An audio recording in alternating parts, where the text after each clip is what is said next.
Hello welcome back to channel. So ഇന്നത്തെ ഈ ഒരു വീഡിയോയിൽ നമ്മൾ പഠിക്കാൻ പോകുന്നത് സ്റ്റാറ്റിസ്റ്റിക്കൽ മെക്കാനിക്സിനകത്തെ ബാക്കി പോർഷൻസ് ആണ്. അതായത് ഇൻട്രൊഡക്ഷനകത്ത് നമ്മൾ ബേസിക് ആയിട്ട് അറിഞ്ഞിരിക്കേണ്ട കുറച്ച് കാര്യങ്ങൾ ഉണ്ടായിരുന്നു. അപ്പോൾ കഴിഞ്ഞ ക്ലാസ്സിൽ നമ്മൾ കുറേ കാര്യങ്ങൾ ഡിസ്കസ് ചെയ്തു. ഈ ഒരു ക്ലാസ്സിൽ എൻസെമ്പിളിനെ പറ്റിയിട്ടുള്ള കുറേ കാര്യങ്ങളാണ് നമ്മൾ ഡിസ്കസ് ചെയ്യുന്നത്. അപ്പോൾ നിങ്ങൾക്ക് എൻ്റെ വീഡിയോസ് ഇഷ്ടമാകുന്നുണ്ട്, ഹെൽപ്ഫുൾ ആവുന്നുണ്ടെങ്കിൽ തീർച്ചയായിട്ടും നമ്മുടെ ചാനൽ ഒന്ന് ലൈക്ക് ചെയ്യാനും ഷെയർ ചെയ്യാനും അതേപോലെ ഒന്ന് സബ്സ്ക്രൈബ് ചെയ്യാനായിട്ട് മറന്നു പോകരുത്. എങ്കിൽ എനിക്കതൊരു മോട്ടിവേഷൻ ആകത്തുള്ളൂ പുതിയ പുതിയ വീഡിയോസ് ഇടാൻ വേണ്ടിയിട്ട്. അപ്പോൾ നിങ്ങൾക്ക് എന്തെങ്കിലും ഡൗട്ട്സ് ഉണ്ടെങ്കിൽ കമന്റ് സെക്ഷനിൽ എന്നോട് ചോദിച്ചാൽ മതിയാവും. എന്തെങ്കിലും ഇംപ്രൂവ്മെന്റ് ഞാൻ വീഡിയോസിൽ വരുത്തണം എന്നുണ്ടെങ്കിൽ അതും നിങ്ങൾക്ക് എന്നോട് സജസ്റ്റ് ചെയ്യാം. ഓക്കെ, സോ നമുക്ക് നമ്മുടെ വീഡിയോയിലോട്ട് പോകാം. സ്റ്റാറ്റിസ്റ്റിക്കൽ എൻസെമ്പിൾ എന്താണെന്നുള്ളതാണ് നമ്മൾ ഈ ഒരു വീഡിയോയിൽ മനസ്സിലാക്കാനായിട്ട് പോകുന്നത്. അപ്പോൾ ഫസ്റ്റ് ഓഫ് ഓൾ ഈ എൻസെമ്പിൾ എന്ന് പറയുന്ന ഈ ഒരു കൺസെപ്റ്റ് ഇൻട്രൊഡ്യൂസ് ചെയ്തത് ഗിബ്സ് ആണ്. അപ്പോൾ സ്റ്റാറ്റിസ്റ്റിക്കൽ മെക്കാനിക്സിൽ എൻസെമ്പിൾ എന്താണ് എന്നുള്ളത് മനസ്സിലാക്കണം. നമുക്കിപ്പോ ഒരുപാട് systems, large number of systems ഉണ്ടെന്നിരിക്കട്ടെ. അങ്ങനെ ഒരുപാട് സിസ്റ്റംസിന്റെ ഒരു കളക്ഷൻ ആണ് ആക്ച്വലി എൻസെമ്പിൾ എന്ന് പറയുന്നത്. ഇനി വെറുതെ ഉള്ള കുറെ സിസ്റ്റംസിന്റെ കളക്ഷൻ എന്നുള്ളതല്ല, ആ സിസ്റ്റംസിന് ചില പ്രത്യേകതകളുണ്ട്. അപ്പൊ എന്താണ് സിസ്റ്റത്തിന്റെ പ്രത്യേകതകൾ? ഒന്നാമത്തെ കാര്യം, ആ സിസ്റ്റംസ് മാക്രോസ്കോപ്പിക്കലി ഐഡന്റിക്കൽ ആയിരിക്കും. ഓക്കെ, എപ്പോഴും എൻസെമ്പിൾ എന്താണെന്ന് ചോദിക്കുമ്പോൾ നമ്മൾ അവിടെ നോട്ട് ചെയ്യേണ്ട രണ്ട് ടേംസ് ഉണ്ട്. ഒന്ന് മാക്രോസ്കോപ്പിക്കലി ഐഡന്റിക്കൽ എന്ന് പറയുന്ന ടേം, മാക്രോസ്കോപ്പിക്കലി ഐഡന്റിക്കൽ. ഓക്കെ, അപ്പൊ എന്താണ് മാക്രോസ്കോപ്പിക്കലി ഐഡന്റിക്കൽ എന്നുള്ളത് നമ്മൾ അറിയണം. Macroscopically identical. രണ്ടാമത്തെ ടേം എന്ന് പറയുന്നത് essentially independent system. Essentially independent system.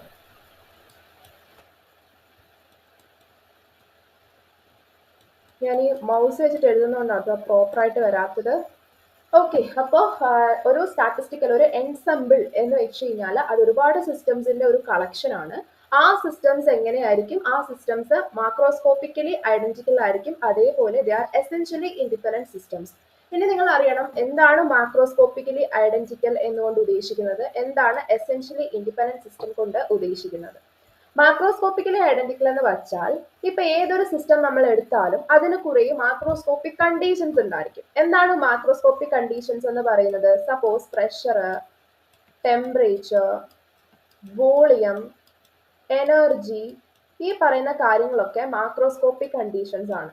അപ്പോൾ ഇതേപോലെയുള്ള കാര്യങ്ങൾ ഇപ്പം രണ്ട് സിസ്റ്റംസ് ഉണ്ട് നമുക്കെങ്കിൽ രണ്ട് സിസ്റ്റംസിന്റെയും മാക്രോസ്കോപ്പിക് കണ്ടീഷൻസ് എന്ന് വെച്ചാൽ പ്രഷർ, ടെമ്പറേച്ചർ, വോളിയം, എനർജി ഇവയൊക്കെ സെയിം ആയിരിക്കണം, അല്ലെങ്കിൽ ഐഡന്റിക്കൽ ആയിരിക്കണം. അതാണ് ഇവിടെ മാക്രോസ്കോപ്പിക്കലി ഐഡന്റിക്കൽ കൊണ്ട് ഉദ്ദേശിക്കുന്നത്.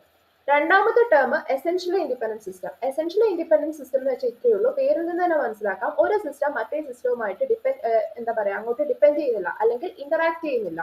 നോൺ ഇന്ററാക്ടിങ് ആണ്. ഒരു സിസ്റ്റം മറ്റേ സിസ്റ്റവുമായിട്ട് സെപ്പറേറ്റഡ് ആണ്, അല്ലെങ്കിൽ ദേ ആർ നോൺ ഇന്ററാക്ടിങ് എന്ന് നമുക്ക് പറയാം. അപ്പൊ അങ്ങനത്തെ ഒരുപാട് സിസ്റ്റംസിന്റെ ഒരു കളക്ഷൻ ആണ് എന്ത്? എൻസെമ്പിൾ എന്ന് പറയുന്നത്. ചുരുക്കം പറഞ്ഞാൽ എൻസെമ്പിളിന്റെ ഡെഫിനേഷൻ ഇങ്ങനെയാണ് വരുന്നത്. എൻസെമ്പിൾ എന്ന് വെച്ച് കഴിഞ്ഞാൽ it is defined as collection of large number of macroscopically identical but essentially independent systems. Okay, ഇപ്പൊ മാക്രോസ്കോപ്പിക്കലി ഐഡന്റിക്കൽ എന്താണെന്നുള്ളത് ഞാൻ പറഞ്ഞു തന്നു, എസെൻഷ്യലി ഇൻഡിപെൻഡന്റ് എന്താണെന്ന് ഞാൻ പറഞ്ഞു തന്നു. ഓക്കെ, ഇപ്പൊ എൻസെമ്പിൾ എന്ന് പറയുന്ന ആ ഒരു കൺസെപ്റ്റ് നിങ്ങൾക്ക് ക്ലിയർ ആയെന്ന് ഞാൻ വിശ്വസിക്കുന്നു. ഇനി ഗിബ്സ് നമുക്ക് ഈ ഒരു എൻസെമ്പിൾ എന്ന് പറയുന്നത് മെയിൻ ആയിട്ടും മൂന്നായിട്ടാണ് ക്ലാസിഫൈ ചെയ്ത് തന്നിട്ടുള്ളത്. ഓക്കെ, എൻസെമ്പിൾസ് മെയിൻ ആയിട്ടും മൂന്നെണ്ണമാണ് നമുക്കുള്ളത്. ഒന്നെന്ന് പറയുന്നത് micro canonical ensemble. Micro canonical, നിങ്ങൾ ഇതൊക്കെ കേട്ടിട്ടുണ്ടായിരിക്കും. ദെൻ സെക്കൻഡ് വൺ എന്ന് പറയുന്നത് ഗ്രാൻഡ് കനോണിക്കൽ. ഗ്രാൻഡ് അല്ല, സോറി, കനോണിക്കൽ. ഓക്കെ, കനോണിക്കൽ ഓർഡറിൽ തന്നെ പറഞ്ഞു പോവാം. കനോണിക്കൽ. ആൻഡ് ലാസ്റ്റ് വൺ ആണ് ഗ്രാൻഡ് കനോണിക്കൽ എൻസെമ്പിൾ എന്ന് പറയുന്നത്. Last one is grand canonical. Grand canonical ensemble. Okay, ഇനി ഓരോന്നും എന്താണെന്നുള്ളത് നമ്മൾ അറിയണം. മൈക്രോ കനോണിക്കൽ എന്താണ്, ഗ്രാൻഡ് കനോണിക്കൽ എന്താണ്, കനോണിക്കൽ എന്താണ്. So first we R discussing about micro canonical ensemble. Okay, first one is micro canonical ensemble. അപ്പൊ എന്താണ് മൈക്രോ കനോണിക്കൽ എൻസെമ്പിൾ എന്ന് വെച്ചാൽ, അതായത് എൻസെമ്പിൾ എന്ന് വെച്ചാൽ കളക്ഷൻ ഓഫ് സിസ്റ്റംസ് ആണെന്ന് അറിയാം. മൈക്രോ കനോണിക്കൽ എൻസെമ്പിളിന്റെ പ്രത്യേകത എന്ന് വെച്ചാൽ എസെൻഷ്യലി ഇൻഡിപെൻഡന്റ് സിസ്റ്റം ആയിരിക്കും. ഓക്കെ, ഇൻഡിപെൻഡന്റ് ആയിരിക്കും, അത് ഒരു പോയിന്റ് ആണ്.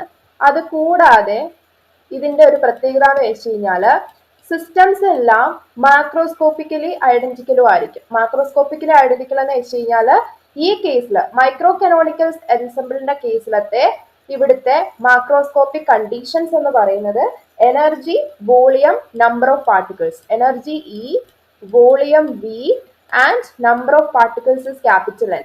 ഇതാണ് മൈക്രോ കനോണിക്കൽ എൻസെമ്പിളിന്റെ കേസിലത്തെ മാക്രോസ്കോപ്പിക് കണ്ടീഷൻസ് എന്ന് പറയുന്നത്.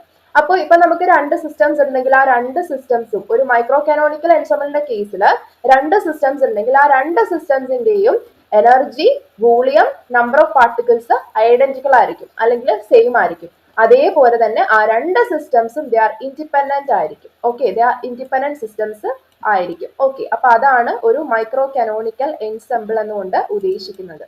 ഓക്കെ, സോ ഇനി നമ്മൾ പറഞ്ഞു energy, volume and number of particles ആണ് ഇവിടുത്തെ മാക്രോസ്കോപ്പിക് കണ്ടീഷൻസ് എന്നുള്ളത്. അപ്പൊ ഈ they are essentially independent systems which are having identical energy, volume and number of particles. അപ്പം അതാണ് മെയിൻ ആയിട്ടും എന്ത് മൈക്രോ കനോണിക്കൽ എൻസെമ്പിൾ. അപ്പൊ നമ്മൾ പറഞ്ഞു എസെൻഷ്യലി ഇൻഡിപെൻഡന്റ് ആണ്. എസെൻഷ്യലി ഇൻഡിപെൻഡന്റ് ആയതുകൊണ്ട് തന്നെ ഈ സിസ്റ്റംസ് എത്ര സിസ്റ്റംസ് ഉണ്ടോ അത്രയും സിസ്റ്റംസും പരസ്പരം അങ്ങോട്ടും ഇങ്ങോട്ടും സെപ്പറേറ്റഡ് ആയിരിക്കും. Systems are separated. Okay, systems എന്തായിരിക്കും? സെപ്പറേറ്റഡ് ആയിരിക്കും. എങ്ങനെ സെപ്പറേറ്റഡ് ആണ്? By rigid. അത് പ്രത്യേകം ശ്രദ്ധിക്കണം. എങ്ങനെയാണ് സെപ്പറേറ്റഡ് ആയിട്ടുള്ളത്? റിജിഡ് ആയിട്ടുള്ള, ത്രൂ റിജിഡ്, ഇംപെർമിയബിൾ, റിജിഡ് ഉണ്ട്, അതേപോലെ ഇംപെർമിയബിൾ,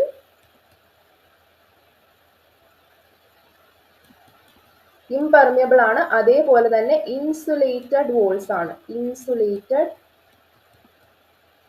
വോൾസ് ആണ്. ഓക്കെ, സോ ഇത് ഇമ്പോർട്ടന്റ് ആയിട്ടുള്ള ഒരു പോയിന്റ് ആണ്. മൈക്രോ കാനോണിക്കൽ എൻസെമ്പിളിന്റെ കേസിൽ സിസ്റ്റംസ് ആർ സെപ്പറേറ്റഡ് ത്രൂ എങ്ങനെയാണ്? Rigid, impermeable and insulated walls. Insulated walls എന്ന് വെച്ച് കഴിഞ്ഞാൽ അത് എന്താണ്? ഒരു സിസ്റ്റം മറ്റൊരു സിസ്റ്റവുമായിട്ട് ഒന്നും തന്നെ എക്സ്ചേഞ്ച് ചെയ്യാൻ പറ്റില്ല. Completely they are separated from one another. അവിടെ ഇന്ററാക്ഷൻസ് കാര്യങ്ങളൊന്നും ഉണ്ടാവില്ല.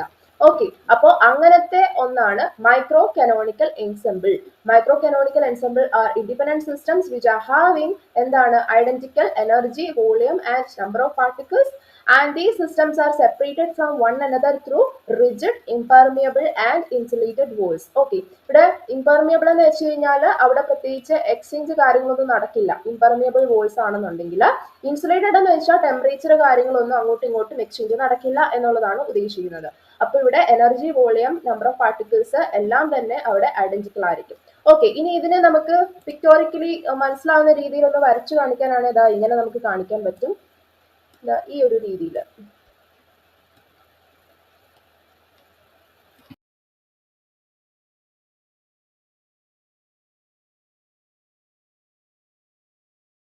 ഒമ്പത് സിസ്റ്റംസ് വരുന്നുണ്ട്. ഈ 9 സിസ്റ്റംസിന്റെ ഒരു കളക്ഷൻ ആയിട്ടുള്ള ഒരു എൻസെമ്പിൾ ആണ് ഇപ്പോൾ ഇത്. ഇനി ഓരോ സിസ്റ്റംസിനും എന്തുണ്ട്? അതിന്റെ മാക്രോസ്കോപ്പിക് കണ്ടീഷൻ ഉണ്ട്. മൈക്രോ കനോണിക്കൽ എൻസെമ്പിൾ ആകുമ്പോൾ അവിടുത്തെ മാക്രോസ്കോപ്പിക് കണ്ടീഷൻസ് എന്തൊക്കെയാണ്? Energy, volume and number of particles. ഇത് എല്ലാ സിസ്റ്റംസിനും സെയിം ആണ് അല്ലെങ്കിൽ ഐഡന്റിക്കൽ ആണെന്നാണ് പറഞ്ഞിട്ടുള്ളത്. അപ്പോൾ എല്ലാ സിസ്റ്റംസിനും ഈ ഒരു energy, volume, number of particles ഒരേപോലെ തന്നെ ആവും. അതാണ് ഇങ്ങനെ എഴുതി കാണിക്കുന്നത്. EVN എല്ലാത്തിനും EVN തന്നെ ആയിരിക്കും. Energy, volume, number of particles.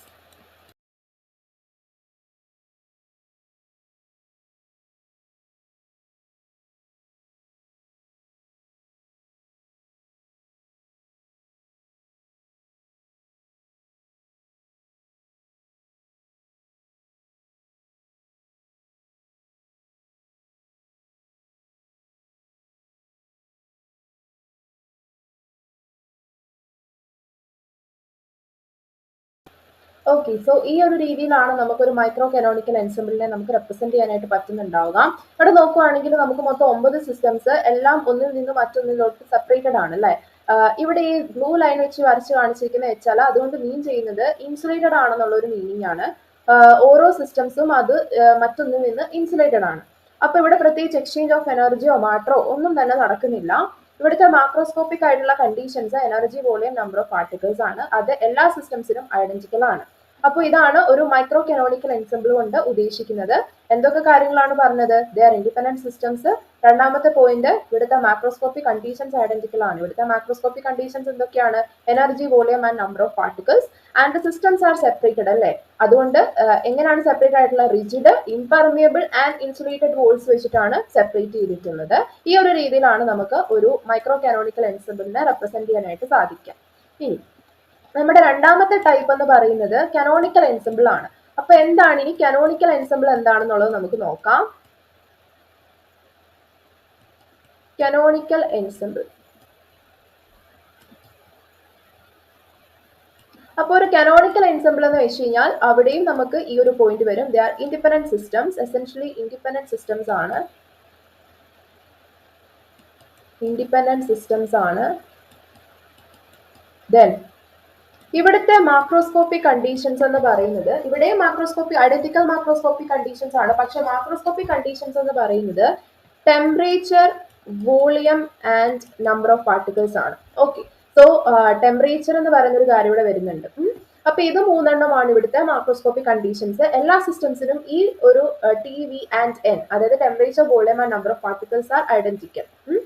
ഇനി മൂന്നാമത്തെ പോയിന്റ് എന്ന് വെച്ചാൽ സിസ്റ്റംസ് ആർ സെപ്പറേറ്റഡ്. പക്ഷെ സെപ്പറേറ്റ് ചെയ്തിട്ടുള്ളത് റിജിഡ് ആയിട്ടുള്ള, ഇംപെർമിയബിൾ ആയിട്ടുള്ള,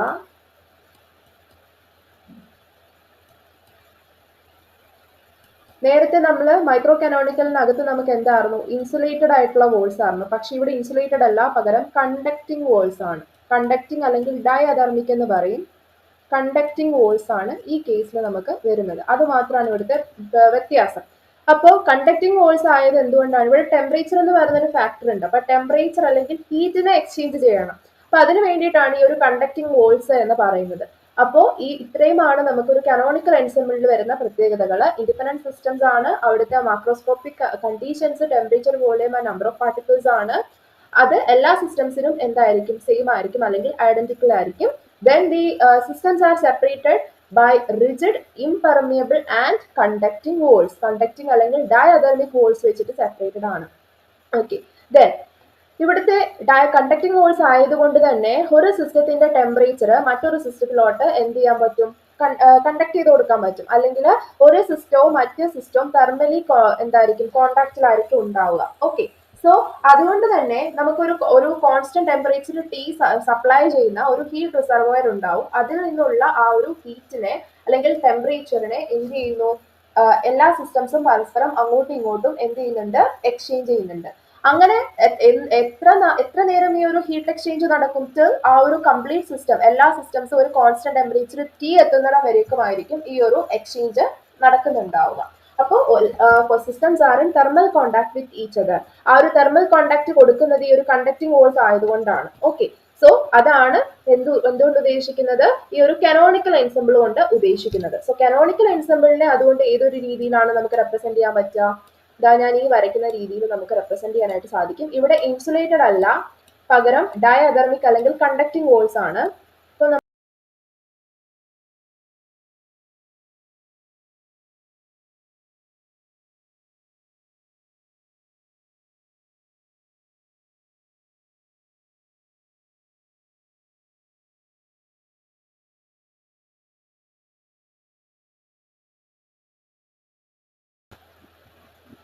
ഓക്കെ, സോ ഈ ഒരു രീതിയിൽ നമുക്ക് ഒരു കാനോണിക്കൽ എൻസെമ്പിളിനെ നമുക്ക് റെപ്രസെന്റ് ചെയ്യാനായിട്ട് സാധിക്കും. ഇവിടെ നോക്കുവാണെങ്കിൽ പുറമേ നമുക്ക് ഒരു ഇൻസുലേഷൻ ഉണ്ട്, പക്ഷെ എല്ലാ സിസ്റ്റംസും എന്താണ്? സെപ്പറേറ്റഡ് ആണ് by rigid, impermeable but conducting walls ആണ്. കണ്ടക്ടിങ് വോൾസ് ആയതുകൊണ്ടാണ് ഈ ഒരു രീതിയിൽ നമുക്ക് വന്നിട്ടുള്ളത്. ടോട്ടൽ ഇത്രയും സിസ്റ്റത്തിന്റെ ഒരു കളക്ഷൻ ആണ് എന്ത്? ഒരു കാനോണിക്കൽ എൻസെമ്പിൾ എന്ന് പറയുന്നത്. ഇവിടുത്തെ macroscopic conditions temperature, volume and number of particles ആണ്. നമുക്ക് കോൺസ്റ്റന്റ് ആയിട്ടുള്ള ഒരു ഹീറ്റ് റിസർവോയർ ഉണ്ട്. അതിൽ നിന്ന് ഹീറ്റ് ഇതിലോട്ട് സപ്ലൈ ചെയ്യുന്ന സമയത്ത് എല്ലാ സിസ്റ്റംസും പരസ്പരം അങ്ങോട്ടും ഇങ്ങോട്ടും ഒരു തെർമൽ കോണ്ടാക്റ്റിലാണ്. And they do exchange their temperature അല്ലെങ്കിൽ ഹീറ്റ്. അപ്പൊ അങ്ങനെ ഹീറ്റ് എക്സ്ചേഞ്ച് ചെയ്യും. ടിൽ എപ്പോൾ വരെ? ആ ഒരു സിസ്റ്റം ഒരു കോൺസ്റ്റന്റ് ടെമ്പറേച്ചർ ടിയിൽ അറ്റൈൻ ചെയ്യുന്നിടം വരെ ഈ ഒരു എക്സ്ചേഞ്ച് ഓഫ് ഹീറ്റ് നടക്കും. സോ ഇത്രയേ ഉള്ളൂ നമ്മുടെ ഈ ഒരു കാനോണിക്കൽ എൻസെമ്പിൾ എന്ന് പറയുന്ന ഈ ഒരു കൺസെപ്റ്റ്. അടുത്തത് നമുക്കിനി ഉള്ളതെന്ന് പറയുന്നത് ഗ്രാൻഡ് കാനോണിക്കൽ കൺസെപ്റ്റ് ആണ്. Grand canonical ensemble. Grand canonical ensemble.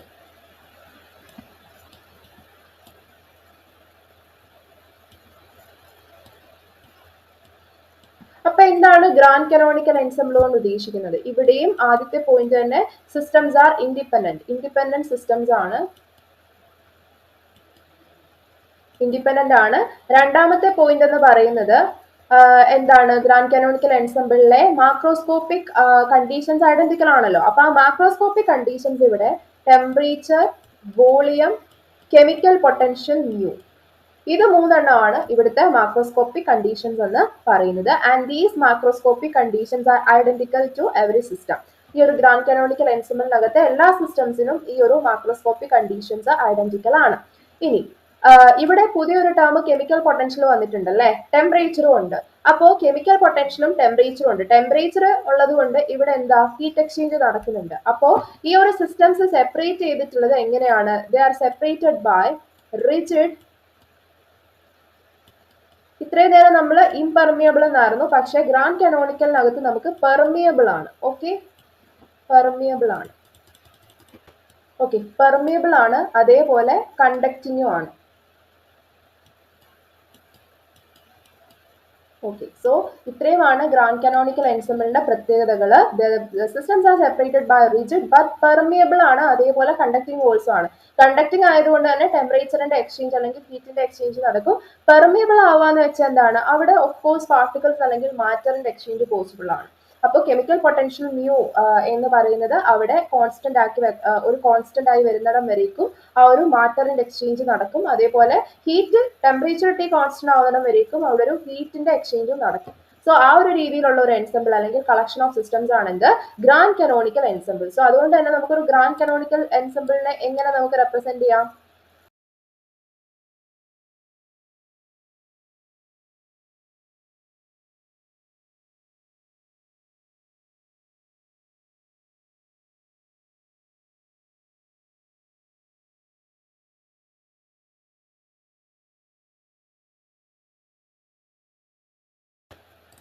Okay, so ഈ ഒരു രീതിയിലാണ് നമുക്കൊരു ഗ്രാൻഡ് കനോണിക്കൽ എൻസെംബിളിനെ റെപ്രസെന്റ് ചെയ്യാൻ പറ്റുന്നത്. ഇവിടെ ഡോട്ടഡ് ലൈൻസ് കാണിച്ചിട്ടുള്ളത് എന്താണ്, ആ ഒരു സിസ്റ്റംസ് എല്ലാം അങ്ങോട്ടും ഇങ്ങോട്ടും പെർമിയബിൾ ആണ്, വോൾസ് പെർമിയബിൾ ആണെന്നുള്ളത് കാണിക്കാൻ വേണ്ടിയിട്ടാണ് ഡോട്ടഡ് ലൈൻസ് കൊടുത്തിട്ടുള്ളത്. അപ്പൊ ഇവിടെ exchange of heat and exchange of matter possible ആണ്. സോ ഞാൻ ഒന്നുകൂടെ ചുരുക്കത്തിൽ 3 എൻസെംബിൾസിന്റെയും ഞാൻ ചുരുക്കം പറയാം. മൈക്രോ കനോണിക്കൽ എൻസെംബിൾ എന്ന് വെച്ച് കഴിഞ്ഞാൽ എന്തായിരുന്നു, മൈക്രോ കനോണിക്കൽ എൻസെംബിളിലെ സിസ്റ്റംസ് എന്ന് പറയുന്നത് ഇൻഡിപെൻഡന്റ് സിസ്റ്റംസ് ആണ്, അതേപോലെ മാക്രോസ്കോപ്പിക് കണ്ടീഷൻസ് ഐഡന്റിക്കൽ ആണ്. ആ കേസിലത്തെ മാക്രോസ്കോപ്പിക് കണ്ടീഷൻസ് എന്തൊക്കെയായിരുന്നു, energy, volume and number of particles ആയിരുന്നു. എല്ലാ സിസ്റ്റംസിനും അത് 3 ഐഡന്റിക്കൽ ആയിരിക്കും. പിന്നെ പറഞ്ഞ എന്താണ്, സിസ്റ്റംസ് ആർ സെപ്പറേറ്റഡ് അല്ലെ, എങ്ങനെയായിരുന്നു, rigid, impermeable and insulated walls വെച്ചിട്ടായിരുന്നു. അതെങ്ങനെയായിരുന്നു റെപ്രസെന്റ് ചെയ്തത്, ഈ ഒരു രീതിയിലാണ് നമ്മൾ റെപ്രസെന്റ് ചെയ്തിട്ടുണ്ടായിരുന്നത്. അതിനുശേഷം നമ്മൾ പറഞ്ഞത് കനോണിക്കൽ ആയിരുന്നു. കനോണിക്കൽ എൻസെംബിളിലെ ഇൻഡിപെൻഡന്റ് സിസ്റ്റംസ് ആണ്. അവിടുത്തെ macroscopic conditions temperature, volume and number of particles ആണ്. എല്ലാ സിസ്റ്റംസിനും ഇത് സെയിം ആയിരിക്കും. ഇനി systems are separated by rigid, impermeable and conducting walls ആണ്. ഓക്കെ, ഇവിടെ ഹീറ്റ് റിസർവോയർ ഉണ്ട്, അതിൽ ഹീറ്റ് എല്ലാ സിസ്റ്റംസിലോട്ട് സപ്ലൈ ചെയ്യുമ്പോൾ ഒരു സിസ്റ്റം മറ്റൊരു സിസ്റ്റവുമായിട്ട് ഈ ഒരു ഹീറ്റ് തെർമൽ കോണ്ടാക്റ്റിലായിരിക്കും അല്ലെ, അവിടെ എക്സ്ചേഞ്ച് ഓഫ് ഹീറ്റ് നടക്കുന്നുണ്ട്. ഈ ഒരു എക്സ്ചേഞ്ച് എപ്പോൾ വരെ നടക്കും, system reach A constant temperature T, അതുവരേക്കും ഈ ഒരു എക്സ്ചേഞ്ച് ഓഫ് ഹീറ്റ് നടക്കും. അപ്പൊ ഇതാണ് ഒരു കനോണിക്കൽ എൻസെംബിൾ എന്ന് പറയുന്നത്. And after that we discussed about grand canonical ensemble. ഇവിടെയും സിസ്റ്റംസ് ഇൻഡിപെൻഡന്റ് ആണ്, ബട്ട് ഇവിടുത്തെ macroscopic conditions temperature, volume and chemical potential mu ആണ്. ദെൻ ഇവിടുത്തെ സിസ്റ്റം സെപ്പറേറ്റ് ചെയ്തിട്ടുള്ളത് റിജിഡ് ആയിട്ടുള്ളതാണ്, ബട്ട് പെർമിയബിൾ ആയിട്ടുള്ള വോൾസും കണ്ടക്ടിങ് വോൾസും ആണ്. അപ്പൊ അതിനെ റെപ്രസെന്റ് ചെയ്യാനാണ് നമ്മൾ ഈ ഡോട്ടഡ് ലൈൻസ് കാര്യങ്ങളൊക്കെ യൂസ് ചെയ്തിട്ടുള്ളത്. അപ്പോൾ ഇവിടെ പെർമിയബിൾ ആയതുകൊണ്ട് തന്നെ എക്സ്ചേഞ്ച് ഓഫ് മാറ്റർ അല്ലെങ്കിൽ നമ്പർ ഓഫ് പാർട്ടിക്കിൾസ് പോസിബിൾ ആണ്. അതേപോലെ തന്നെ കണ്ടക്ടിങ് ആണ്, അതായത് ഹീറ്റ് എക്സ്ചേഞ്ച് ചെയ്യുന്നുണ്ട്. ഓക്കെ, സോ ഇത്രയുമാണ് എൻസെംബിളിനെ പറ്റിയിട്ട് നമ്മൾ അറിഞ്ഞിരിക്കേണ്ട ഇമ്പോർട്ടന്റ് ആയിട്ടുള്ള കാര്യങ്ങൾ. ഇത് വളരെയധികം ഇമ്പോർട്ടന്റ് ആണ്. ഈ ഒരു ബേസിക് ഐഡിയ നമുക്ക് ഉണ്ടെങ്കിൽ മാത്രമേ സ്റ്റാറ്റിസ്റ്റിക്കൽ ഫിസിക്സ് നമുക്ക് ബാക്കിയുള്ള പോർഷൻസ് പഠിച്ചാൽ നിങ്ങൾക്ക് മനസ്സിലാവത്തുള്ളൂ. അപ്പൊ അതിനാണ് ഞാൻ ആദ്യമേ ഈ ഒരു ടോപ്പിക്സ് എടുത്ത് തന്നത്. ആൻഡ് ആഫ്റ്റർ ദാറ്റ് നമ്മൾ ഇനി സിലബസിലോട്ട് നമ്മൾ കടക്കാണ് അടുത്ത ക്ലാസ് മുതലേക്കും. നിങ്ങൾക്ക് എൻ്റെ വീഡിയോസ് ഇഷ്ടമാവുന്നുണ്ട്, യൂസ്ഫുൾ ആവുന്നുണ്ടെങ്കിൽ തീർച്ചയായിട്ടും സബ്സ്ക്രൈബ് ചെയ്ത് സപ്പോർട്ട് ചെയ്യണം. അതേപോലെ തന്നെ ഫ്രണ്ട്സിനൊക്കെ ഒന്ന് ഷെയർ ചെയ്ത് കൊടുക്കണേ. അപ്പോൾ ഇത്രയേ ഉള്ളൂ ഇന്നത്തെ നമ്മുടെ ക്ലാസ്. അടുത്ത ക്ലാസ്സിൽ നമുക്ക് കാണാം. Till then bye.